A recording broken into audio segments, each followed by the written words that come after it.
This is how to light video with Lexie and Ryan. Let's get started with three-point lighting. The main goal of three-point lighting is to properly light the subject while creating dimension so your subject pops from the background. This method of lighting uses three lights: the key light, the fill light, and the backlight, also known as the hair light. This is how to set up three-point lighting. The main light is the key light, which is usually the strongest of the three. Place the key light on a 45-degree angle from the subject and raise it above the subject's head on one side of the camera. This creates a side of the subject that is well lit while the other side still has some shadow. The shadow on the darker half of the subject's face should create a triangle. We call this the Rembrandt triangle. The secondary light is the fill light. This is to be eye level with the subject, and it is also at a 45-degree angle. The fill light should be placed on the opposite side of the key light.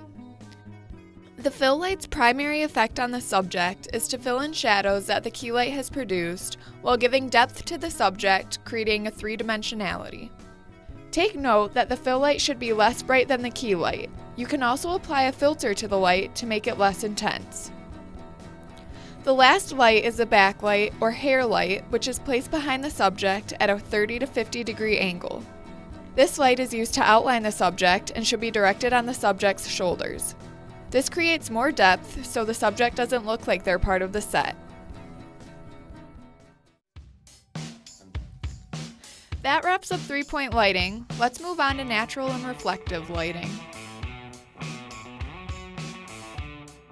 Natural lighting isn't always the best method to use, but sometimes it's the only option you have. If you are, however, shooting in natural light, make sure your subject is facing towards the window. This will light the front of the subject instead of having the light coming in from behind and creating dark shadows on the subject's face. Another thing you want to watch out for is the time of day you're shooting. The best times to shoot in natural lighting are in dusk hours and dawn hours. Shooting on an overcast day, though it may not seem like a great idea, is actually a really good one. If you're shooting on a sunny day and clouds move over the sun, it can change the lighting and ruin your whole video. However, if you shoot on an overcast day, the sun is still out, but the clouds are constantly over the sun and create a diffuser for it. If you are shooting in natural light and you're still getting harsh shadows, you may want to try a reflector. A reflector will take the light from the sun and reflect it back onto your subject from the other side, removing shadows. You can also use reflectors with studio lighting if you have a lack of lights.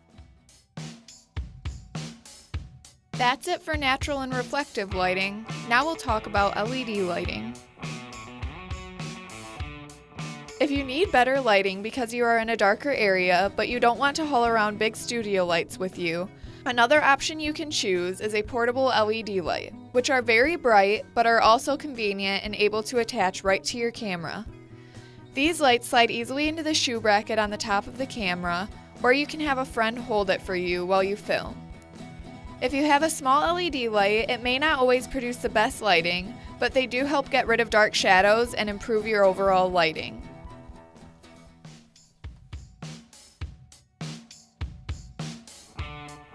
Now you know how to light video properly. Thanks for watching How to Light Video with Lexie and Ryan.